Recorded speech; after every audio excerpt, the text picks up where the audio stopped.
나이가 젊은 사람들에 비해서 어느 정도 연령대가 있으신 분들은 아마도 한 번쯤은 주변 사람들과 금전적인 문제로 분쟁을 겪으신 경험이 있으실 텐데요. 소액을 꿔주고 돌려받고 하는 정도라면 문제가 없겠지만 몇 천만 원 내지는 억 단위의 돈을 빌려주거나 또는 지인에게 투자하는 과정에서 결국 돈을 돌려받지 못해서 고소나 소송을 하는 일이 발생할 수도 있는데요. 오늘은 한 가지 사례를 통해서 고소 대리에 대해서 알아보는 시간을 갖도록 하겠습니다.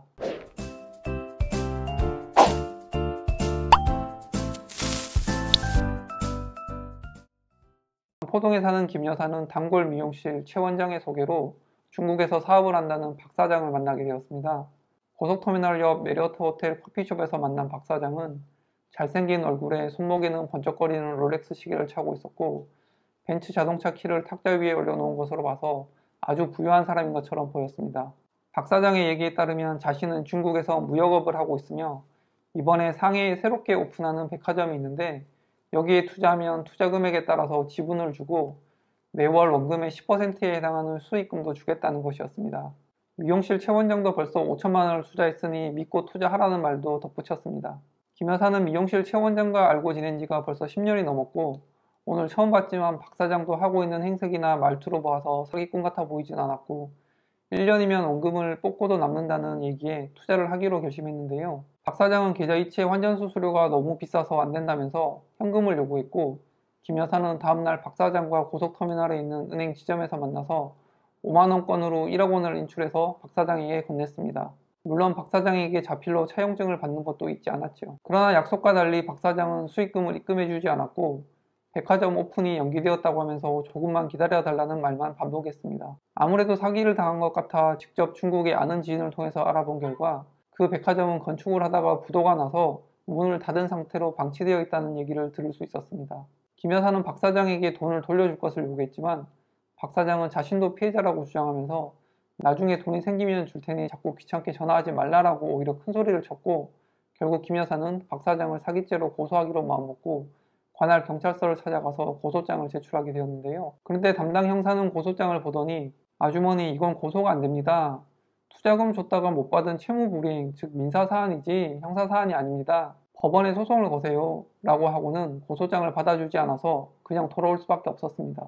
한편 김 여사와는 달리 미용실 최 원장은 단골 고객인 변호사에게 하소연을 했더니 민사소송과 형사고소를 모두 진행하는 것이 좋겠다라는 조언을 듣고 우선 형사고소를 변호사에게 위임하고 변호사는 고소대리 위임장을 첨부해서 서울중앙지방검찰청에 고소장을 접수시켰습니다. 며칠 후 최 원장은 변호사의 전화를 받았습니다. 원장님 고소사건 접수되어서 검찰청에서 관할 경찰서로 수사지휘가 내려갔습니다. 한 달 이내에 조사해서 검찰청으로 송치하도록 되어 있으니 며칠 내로 경찰서에서 원장님께 고소인 조사를 위해서 출석해달라는 전화가 갈 겁니다. 겁먹지 마시고 경찰서 가서 피해당한 사실을 잘 진술하고 오시면 됩니다. 정말 며칠 후 최 원장은 경찰서에서 고소인 자격으로 진술조서를 작성하고 돌아왔고 몇 주 후 박 사장이 같은 수법으로 10여 명으로부터 약 10억 원을 가로챈 혐의로 구속되었다는 소식을 듣게 되었습니다. 이 사례에서 보듯이 김 여사와 최 원장은 똑같이 피해를 당했지만 왜 이렇게 다른 결과에 이르렀을까요? 이 사건을 이해하기 위해서는 먼저 민사와 형사를 구분해야 하는데요. 민사란 개인 간의 금전적 다툼에 대해서 누가 누구에게 돈을 주라는 판결을 얻기 위한 사법 절차로 권리자는 의무자에게 소송을 제기할 수 있고 형사는 국가가 범죄자를 처벌하기 위한 사법 절차로서 피해자는 국가기관에 범죄자를 처벌해달라고 고소를 할 수 있다는 차이점이 있습니다. 원칙적으로 김 여사와 최 원장은 박 사장에게 돈을 투자 혹은 빌려준 것이고 그것을 돌려받는 것은 민사소송을 통해서 해결해야 하는 것은 맞습니다. 다만 박 사장이 실체가 없는 데도 있는 것처럼 속여서 투자 혹은 대여 명목으로 돈을 받아 가로챈 것이라면 이것은 사기죄가 되어 형사처벌의 대상이 되는 것입니다. 실무적으로는 고의로 돈을 가로챌 목적이 아니라 그냥 돈을 빌렸는데 나중에 갚을 수 없게 된 경우에는 사기죄는 성립되지 않고 민사상 채무불이행만 될 뿐입니다. 하지만 많은 채권자들이 돈을 받아내기 위해서 경찰서에 채무자를 사기죄로 고소하고 있는 실정이라 일선민원실의 경찰들은 김 여사의 사례처럼 고소장을 잘 받아주지 않는 경향이 있습니다. 그러나 이 사례와 같이 사기죄의 가능성이 매우 높은 경우에도 일반인들은 법리적 설명을 하기가 힘들기 때문에 경찰관이 반려하면 제대로 항의도 못 해보고 그냥 돌아서는 경우가 많습니다. 이럴 때는 법률 전문가의 도움을 받아 왜 사기죄에 해당하는지를 명확하게 고소장에 기재해서 검찰청에 고소장을 접수하면 최 원장의 사례와 같이 좋은 결과를 기대해 볼 수 있는데요. 그 이유는 변호사와 검사는 법률 전문가이기 때문에 변호사가 쓴 고소장은 일반인이 쓴 것보다 훨씬 간결하면서도 핵심이 드러나기 때문에 검사가 죄의 성립 여부를 판단하기가 쉽기 때문입니다. 이처럼 자신이 범죄의 피해자라고 생각이 되시면 법률 전문가인 변호사와 상담을 통해 서비스를 받으시면 훨씬 더 효율적이고 좋은 결과를 기대할 수 있을 것입니다.